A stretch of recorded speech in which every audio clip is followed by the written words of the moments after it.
திருவள்ளுவர் வாழ்வியல் பயிற்சி நடத்தும் இந்த வாழ்வியல் பயிற்சி கருத்தரங்கிற்கு வருகை தந்திருக்கின்ற இயற்கை அன்பர்கள் அனைவரையும் நடுவத்தின் சார்பாக அன்போடு வரவேற்கிறேன். இந்த கூட்டத்திற்கு சிறப்புரையாற்ற வந்திருக்கின்ற சேலத்திலிருந்து வருகை புரிந்திருக்கின்ற ஆடிட்டர் வெங்கட சுப்பிரமணியம் ஐயா அவர்களை வருக என இருகரம் குப்பி உங்களின் சார்பாக வரவேற்கிறேன். ஐயா அவர்களுக்கு இந்த புத்தகத்தின் மூலமாக எங்கள் அறிந்து கொண்டோம். உன் நோயை தீர்ப்பானா உன்னையே தீர்ப்பானா என்ற நூல் எங்கள் கையில் கிடைத்தது. அதை படித்தவுடன் எங்களுக்கு மிகவும் பல்வேறு தகவல்களை, எங்களுக்கு தெரியாத புதிரான பல செய்திகளை நாங்கள் அறிந்து கொண்டோம். நம் இயற்கை அன்பர்களெல்லாம் படித்துவிட்டு இவரை எப்படியாவது காரைக்காலுக்கு அழைக்க வேண்டும், அந்த உண்மைகளை காரைக்கால் மக்களுக்கு தெரிவிக்க வேண்டும் என்று ஆர்வம் கொண்டோம். உடனே நேரடியாக பழக்கம் இல்லை, தொலைபேசி மூலம் தொடர்பு கொண்ட உடனே ஐயா அவர்கள் வருவதற்கு ஏற்றுக்கொண்டார்கள், ஒப்புதல் அளித்தார்கள். அதை நேற்று இரவு அங்கே புறப்பட்டு காலை வந்து சேர்ந்தார்கள். பல்வேறு அவர்கள் ஆடிட்டர் பணி புரிந்து கொண்டிருக்கிறார்கள். பல வேலைப்பளுகள் இருந்தாலும் அந்த வேலைகளோடு சேர்த்து இந்த மக்களுக்கு பணி செய்ய வேண்டும் என்ற கருத்தோடு அவர்கள் தான் கற்ற பல தகவல்களை மக்களுக்கு அறிவிக்க வேண்டும் என்ற ஆர்வத்தோடு இங்கே வருகை புரிந்திருக்கின்றார்கள். கிட்டத்தட்ட 15 ஆண்டு காலமாக இந்த இயற்கை மருத்துவத்திலே அவர்கள் ஈடுபாடு கொண்டவர்கள். அவர்கள் மருதமலையிலே சுப்பிரமணியம் அவர்கள் ஆற்றி வருகிற இயற்கை மருத்துவத்தோடு மிகவும் தொடர்பு கொண்டவர்கள். மேலும் ஆடுதுறை இயற்கை மருத்துவ சங்கத்தோடும் தொடர்பு கொண்டவர்கள். இங்கே தமிழ்நாட்டிலே ஏவிஜி ரெட்டி போன்ற பல்வேறு இயற்கை மருத்துவ சங்கங்கள் நடைபெறுகின்ற கருத்தரங்கிலே கலந்து கொண்டு பல உரையாற்றியிருக்கிறார்கள். அவருடைய இந்த நூலின் விலை 100 ரூபாய். ஐயா அவர்கள் நூல் அறிமுகம் செய்ய இருக்கிறார்கள். ஆனால் அதை கீழே படித்துவிட்டு இதில் தவறு இருந்தாலோ உனக்கு பிடிக்காத விஷயங்கள் இருந்தாலோ நூலை கொடுத்துவிட்டு 100 ரூபாய் வாங்கி கொள்ளலாம் என்று அதை அச்சரித்திருக்கிறார்கள். அதுதான் மிக ஆச்சரியமாக இருந்தது. அது பல்வேறு தகவலை ஐயா அவர்கள் சொல்ல இருக்கிறார்கள். நானும் கேட்க ஆர்வலோடு இருக்கின்றேன். அவர்கள் வருகின்றிருக்கின்ற விமர்சனர்கள் மீண்டும் வருக என வரவேற்கின்றேன். அனைவருக்கும் வணக்கம். கடந்த முறை கூட்டத்தில் கலந்துக்கிட்டவங்க எத்தனை பேர் கை தூக்குங்க. சரி, பரவாயில்ல, இவ்வளோ பேர் இருக்கீங்க. ஒரு 10 பேராக இருக்கீங்க, மகிழ்ச்சி. சென்ற கூட்டத்தில் வந்து பேசின பேச்சாளர் யாருன்னு தெரியும்னு நினைக்கிறேன் உங்களுக்கு. அம்புரோஸ். மற்றவங்க பேசணும். சகோதரர் அம்புரோஸ். அவருடைய பேச்சு ஞாபகம் இருக்குங்களா? யாராவது இங்கே வந்து பேச முடியுமா? அவர் என்ன சொன்னார், நீங்கள் என்ன அதில் புரிஞ்சுக்கிட்டீங்க, என்ன கடைப்பிடிக்கிறீங்க, இந்த ஒரு மாதத்தில் என்ன மாற்றங்கள்? கடைசியில் வச்சுக்கலாமா? யோசனை பண்ணி வைங்க. அந்த அனுபவத்தை நீங்கள் சொல்லணும். ஏன்னா ஒவ்வொரு மாதமும் பேச்சாளர் வந்து பேசிட்டு போகிறாங்க, நாம் என்ன செய்கிறோம் அப்படின்னு ஒரு கேள்வி இருக்குது. ஐயாவும் வந்து இப்போ இந்த மாதம் நமக்கு பேச வந்திருக்கிறாங்க. இப்போ இந்த மாதம், போன மாதம் நடந்தது நிறைய பேருக்கு அதை வந்து ஒரு என்ன நடந்தது, என்ன பேசுனாங்க அப்படிங்கிறதுக்காக ஒரு சின்ன சுருக்கமான ஒரு அறிக்கையை வந்து திரு குமரன் ஐயா வந்து நமக்கு சமர்ப்பிக்கிறாங்க. நன்றி. அனைவருக்கும் வணக்கம். வாழிய இயற்கை வாழியவே, வாழ்வியல் இயக்கம் வாழியவே.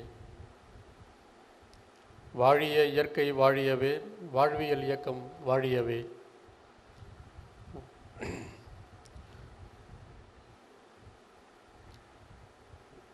சென்ற மாத கூட்டம், அதாவது 15வது கூட்டம் 28/9/2008 அன்று நடைபெற்றது.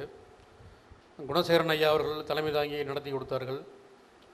முத்துகிருஷ்ணன் ஐயா அவர்கள் வரவேற்புரையாற்றிய பிறகு குணசேகரன் ஐயா எளிய முறை உடற்பயிற்சியை நமக்கு செய்து காட்டினார்கள். கூட்டத்திலே சிறப்புரையாற்ற திருச்சி பெருகுமணி சங்கமம் இயற்கை நல்வாழ்வு மையத்தினுடைய யோகா மற்றும் இயற்கை மருத்துவர், நல்வாழ்வு செய்தியாளர் சகோதரர் அருள் அம்புரோஸ் அவர்கள் ஒரு சொற்பொழிவை ஆற்றினார்கள். அவர் பேசிய பேச்சு, அவருடைய அனுபவ உரை இங்கே வந்திருந்த இயற்கை அன்பர்களிடையே மிகுந்த விழிப்புணர்வை ஏற்படுத்தியது. அவர்கள் நமது உடல் அமைப்பினை, அது அனாட்டமி, உடல் அமைப்பினையும் அதனுடைய இயக்கத்தையும், குறிப்பாக நாளமில்லா சுரப்புகளினுடைய இயக்கத்தையும் படங்களோடு விளக்கமளித்தார்கள். குறிப்பாக நேரமில்லாத காரணத்தினால நமது உணவு செரிமான மண்டலத்தை பற்றி, அதை பற்றி மட்டும் நமக்கு 1.5 மணி நேரம் வாயிலிருந்து ஆசனாய வரைக்கும் ஏற்படக்கூடிய அந்த உணவு ஏற்படுத்தக்கூடிய மாற்றங்களை பற்றியும் நமக்கு எடுத்துரைத்தார்கள். அது மட்டும் இல்லாமல் காலையில் மலச்சிக்கலும் மாலையில் மனச்சிக்கலும் இல்லாததே நல்வாழ்க்கை என்பதையும் இளநீரினுடைய மகத்துவத்தையும் எடுத்துரைத்தார்கள். உபவாசம் இருப்பது எப்படி, அதை முடிப்பது எப்படி, அதை பற்றி நமக்கு சொல்லிக் கொடுத்தார்கள். அப்புறம் தண்ணீர் அருந்துவதனுடைய முக்கியத்துவத்தையும் நமக்கு சொன்னார்கள். தியானம் மற்றும் யோகா நமது நோயை குணப்படுத்தும் என்பதையும் உதாரணங்களோடு விளக்கினார்கள். இது மட்டும் இல்லாமல் நிறைய சார்ட், நிறைய பட விளக்கங்களோடு நமக்கு அங்கே போன கூட்டத்தில் அவர்களே அங்கேருந்து கொண்டு வந்து நமக்காக டிஸ்பிளே பண்ணி அதிலேருந்து குறிப்பிடறதுக்கு சொல்லியிருந்தாங்க. அதில் முக்கியமாக அந்த ஆர்கன் கிளாக் 24 மணி நேரமும் நம்ம உடலில் உள்ள உறுப்புகள் எப்படி வந்து பணியாற்றுகிறது, அதில் ஒவ்வொரு உறுப்பும் ஒரு குறிப்பிட்ட 2 மணி நேரத்தில் துரிதமாக வேலை செய்கிறது அப்படிங்கிறதையும் சொன்னாங்க. உதாரணத்துக்கு வந்து 3 மணிலேருந்து அதிகாலையில் 3 மணிலேருந்து 5 மணி வரைக்கும் நுரையீரல் பணியாற்றுகிறது. அதனால் அதிகாலையில் எழுந்து விட வேண்டும். 5 மணிலேருந்து 7 மணி வரைக்கும் பெருங்குடல் வேலை செய்கிறது. அதுபோல் ஒவ்வொரு 2 மணி நேரத்துக்கும் எந்த உறுப்பு வேலை செய்கிறது, நாம் எவ்வாறு நடந்து கொள்ள வேண்டும் என்பதை அந்த பட விளக்கத்தில் அவங்க சொல்லியிருந்தாங்க. அது சம்மந்தமாக நமக்கு இது போல் ஒரு லீஃப்லெட்டும் கொடுத்துருந்தாங்க. இது இப்போ வேணுங்கிறவங்க கூட நம்ம அங்காடியில் இதனுடைய காப்பி கிடைக்கிது. 5 ரூபாய் கொடுத்து இந்த பட விளக்கம் வேணுங்கிறவங்க இதை வாங்கிக்கலாம். அப்புறம் அவங்களுடைய சிறப்புரை முடிந்த பிறகு ஐயந்தெளிதல் நடந்தது. அப்புறம் நம்ம முத்துக்குமரன் ஐயா அவர்கள் வந்து யோகாசன விளக்கம் அளித்தாங்க. பச்சிமோத்தாசனம், ஒட்டியானம், நவுலி, இந்த ஆசன விளக்கங்களை வந்து நமக்கு அளித்தாங்க. இப்போ அனுபவ உரையில் வந்து நம்ம இயற்கை அன்புறத்தர் வந்து இயற்கை மருத்துவம் மூலமாக மூளை புற்றுநோயை குணப்படுத்தி கொண்டதை பற்றி அவருடைய அனுபவத்தை வந்து நம்மள்கிட்ட எடுத்து உரைத்தாங்க. அதற்கு பிறகு உணவு தயாரிப்பும் மென்று உண்ணும் பயிற்சியும் செய்து காட்டப்பட்டது. உணவு வந்து இப்போ முளைகட்டிய பயிர், அப்புறம் வந்து சென்ற மாதத்தில் தான் முதல் முறையாக கீரையும் வந்து இயற்கை முறையில் தயார் செய்து பரிமாறப்பட்டது. அப்புறம் காய்கறி பசுங்கலவை, அவல், பழங்கள் இதெல்லாம் உணவாக வழங்கப்பட்டு மென்று உண்ணும் பயிற்சியும் அந்த உணவு எப்படி தயாரிக்கிறதுங்கிற விளக்கமும் வந்து தரப்பட்டது. இறுதியில் மருத்துவர் உமாமகேஸ்வரி அம்மா அவர்கள் நன்றி உரை கூற சென்ற கூட்டம் இனிதே நிறைவு பெற்றது. நன்றி, வணக்கம். இந்த எளிய முறை உடற்பயிற்சி ஒவ்வொரு மாதமும் நம்ம செய்கிறோம். அதை யாராவது செஞ்சு பார்த்துருக்கீங்களா? வீட்டில்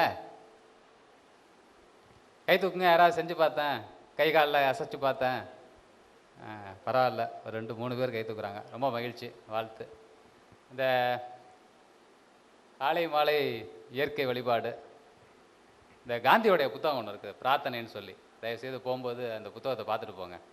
ஒரு மனிதனுக்கு பிரார்த்தனை அப்படின்னு சொல்லக்கூடிய அந்த வழிபாடு எவ்வளோ முக்கியம், அது நீங்கள் எப்படி வழிபாடு செய்யணுங்கிறத நீங்கள் முடிவு பண்ணிக்கிங்க. ஆனால் இது எவ்வளோ முக்கியங்கிறத காந்தி ஒரு சின்ன நூலில் வலியுறுத்தியிருக்கிறாரு. நான் நேற்று நூலை எடுத்து வாசித்து வச்சுட்டேன், முடிச்சு வச்சுட்டேன். ஏன்னா எனக்கு அதில் அவ்வளோ விஷயங்கள் அதில் இருக்குது. அதே மாதிரி சந்தி நேரங்களில் உடற்பயிற்சி. இப்போ உடல் உழைப்பு செய்கிறவங்களுக்கு பிரச்சனை கிடையாது. வயலில் மம்பட்டி எடுத்துகிட்டு போய் வேலை செய்கிறவங்க, உடல் வருத்தி பாரதியார் சொல்கிற மாதிரி ஏதாவது ஒரு காரியத்தில் நன்றாக உடல் வியர்க்கும்படி வேலை செய்ய வேண்டும். அதுதான் புதிய உயிர் கட்டுவதற்கு அடிப்படைன்னு ஒரு இடத்துல சொல்லுவார். உயிர்னு ஒன்று உடம்புல இருந்துச்சுன்னா அது ஆரோக்கியமாக இருக்கணும் அப்படின்னா நமக்கு உடம்பு நல்லா வேர்க்கிற அளவுக்கு வேலை செய்யணும். இப்போ அஃபிஷியலாக வேலை செய்கிறவங்க, ஃபிசிக்கலாக இல்லாமல் மென்டலாக ஒர்க் பண்ணுறவங்களுக்கு என்ன இருக்குது? பயிற்சியே கிடையாது. அப்போ எப்படி ரத்த ஓட்டம் உடம்பு முழுக்க நல்லாயிருக்கும்? இருக்கிறதுக்கு வாய்ப்பு கிடையாது. அப்போ ஏதாவது பயிற்சி செஞ்சாகணும். அது நடைப்பயிற்சியா, எளிய முறை உடற்பயிற்சியா, யோகாசன பயிற்சியா, நீச்சல் பயிற்சியா? ஆனால் அப்படிங்கிறத நீங்கள் தான் முடிவு பண்ணணும். ஆனால் ஏதாவது ஒரு பயிற்சியை 1 மணி நேரமாவது கண்டிப்பாக செய்ய வேண்டும். அரை மணி நேரத்துலேருந்து 1 மணி நேரம் கண்டிப்பாக செய்யணும். செஞ்சால் நம்ம உடலை நாம் ஒரு கண்ட்ரோலில், நம்ம கட்டுப்பாட்டுக்குள்ளே வச்சுக்கிற மாதிரி. இல்லைன்னா நாம் மருத்துவரை தேடி போய் நிறையா செலவு செய்கிற மாதிரி இருக்கும். இப்பொழுது நாமெல்லாம் அவளோடு எதிர்பார்த்து கொண்டிருக்கின்ற சேலத்திலிருந்து வருகை புரிந்திருக்கின்ற ஆடிட்டர் வெங்கட சுப்பிரமணியம் ஐயா அவர்கள் உரையாற்ற இருக்கிறார்கள். அவர்கள் 20-25 ஆண்டுகாலமாக தன்னுடைய பட்டறிவு, தன் உடம்பையே பரிசோதனை செய்து அதன் மூலமாக கிடைத்த அனுபவங்களை பகிர்ந்து கொள்ள வருகிறார். பல நூல்களை இயற்றியிருக்கிறார். பல கருத்தரங்குகளே இந்த தகவல்களை சேர்த்திருக்கிறார். அறிவை வளர்த்து கொள்வதோடு மட்டுமல்லாமல் தான் பெற்ற அறிவை மக்களுக்கு செலுத்த வேண்டும் என்று அவரோடு வருகின்றிருக்கின்றார். அந்த குரலை நான் குழந்தையிலிருந்து அவரை காலை இன்று 6 மணிக்கு அழைத்து வரும் பொழுது பல செய்திகளை சொல்லி கொண்டு வந்தார். அதில் மிகவும் ஆழமாக பிடித்த கருத்து, அறிவினான் ஆகுவதுண்டோ பிரிதின் நோய் தம் நோய் போல் போற்றாக்கடை. குறளிலே அறிவை வளர்த்து அன்பை வளர்த்து அறத்தை நாட்டுவோம். இதுதான் திருவள்ளுவர் வாழ்வியல் பயிற்சி நடுவத்தின் ஆழமான அடிப்படையான கருத்து. அறத்தை நிலைநாட்ட வேண்டும். அனைவரும் அமைதியோடும் அன்போடும் நலத்தோடும் வாழ வேண்டும். இதற்கான பயிற்சியை அளிப்பதுதான் இந்த வாழ்வியல் பயிற்சி நிறுவனத்தின் நோக்கம். அதிலே உடல் மிகவும் முக்கியம். இந்த உடலை பேணி பாதுகாக்கின்ற உடலுக்குள் அமைந்திருக்கிற மனம் அடிப்படை. இந்த மனம் நன்றாக இருக்க வேண்டுமேயானால் மனத்தை தாங்கி நிற்கின்ற உடல் நலமாக இருக்க வேண்டும். உடலும் மனமும் ஒன்றோடு ஒன்று இணைந்தது. அதுதான் அன்போடு இயைந்த வழக்கென்ப ஆருயிருக்கு என்போடு இயைந்த தொடர்பு என்று வள்ளுவர் கூறுகிறார். எனவே நாம் உடலை நன்றாக பேணி பாதுகாக்க வேண்டும். அதோடு அந்த உயிரை பேணி பாதுகாக்க வேண்டும். மனதை நன்றாக பேணி பாதுகாக்க வேண்டும். இன்றைக்கு நம்மையெல்லாம் ஆட்டி படைத்துகின்றிருக்கின்ற பல்வேறு நோய்களிலே சர்க்கரை நோய் ஒரு பெரிய நோய். அந்த நோய் உள்ள அன்பர்களெல்லாம் கூட இங்கே வருகை தந்திருக்கின்றார்கள். அவர்களுக்கு மிகவும் எளிமையான முறையிலே சிகிச்சை அளிக்கும் முறையை தானே சோதனை செய்து அனுபவப்பட்ட முறையை ஆட்ட வருகின்றார்கள். மிக எளிமையான அந்த நீர் சிகிச்சை முறை. அவர்கள் பல கருத்துக்களை சொல்ல இருக்கிறார்கள். அந்த நீர் சிகிச்சை முறையும் இதில் ஒன்று. எனவே அன்பர்கள் அனைவரும் இதனை மிகவும் ஆழமாக இந்த நம்மாழ்வாரையா சொல்லுவார் அடிக்கடி, மண்டக்குள்ளார போட்டுக்க பதிய வச்சுக்க அப்படிம்பாரு. அதுமாரி சொல்கிற விஷயங்களை நம்ம மண்டக்குள்ளார பதிய வச்சு தன்னையே சோதித்து பார்க்கணும்னு சொல்லி உங்களை அன்போடு கேட்டுக்கிட்டு ஐயா அவர்களை பேச அழைக்கிறேன். அனைவருக்கும் வணக்கம்.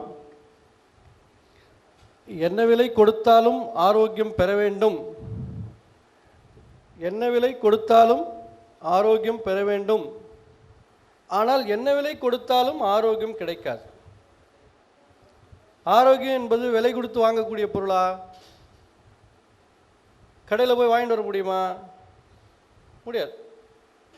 பணம் கொடுத்ததுனால ஆரோக்கியம் கிடைச்சிருமா? கிடையாது. ஆனால் என்ன விலை கொடுத்தாலும் ஆரோக்கியம் பெற வேண்டும்னு சொல்லியிருக்கேன் முதல் சென்டென்ஸு. அடுத்த சென்டென்ஸு என்ன விலை கொடுத்தாலும் ஆரோக்கியம் கிடைக்காதுன்னு சொல்கிறேன். அப்போ முன்னுக்கு பின் முரணாக தோன்றது. ஆனால் முன்னுக்கு பின் முரண் இல்லை. என்ன விலை கொடுத்தாலும் ஆரோக்கியம் பெற வேண்டும் என்பதும் உண்மை, என்ன விலை கொடுத்தாலும் ஆரோக்கியம் கிடைக்காது என்பதும் உண்மை. அப்படின்னா முதல்ல ஆரோக்கியம்னா என்னன்னு புரிஞ்சுக்கணும். ஆரோக்கியம்னா அறிவு. இப்போ நம்ம யாராவது ஒருத்தர் ஆரோக்கியம் இல்லைன்னு சொல்கிறோம், ஆனால் அறிவு இல்லைன்னு ஒத்துக்குவோமா? யாராவது ஒருத்தருக்கு ஆரோக்கியம் இல்லைன்னா என்ன இல்லை, அறிவு இல்லைன்னு அர்த்தம். ஆனால் யாராவது ஒத்துக்குவாங்களா? ஆரோக்கியம் இல்லைன்னு வேணா ஒத்துக்குவான், அறிவு இல்லைன்னு ஒத்துக்க மாட்டான். என்ன விஷயம்னா அறிவு என்பது மறைந்திருக்கிறது.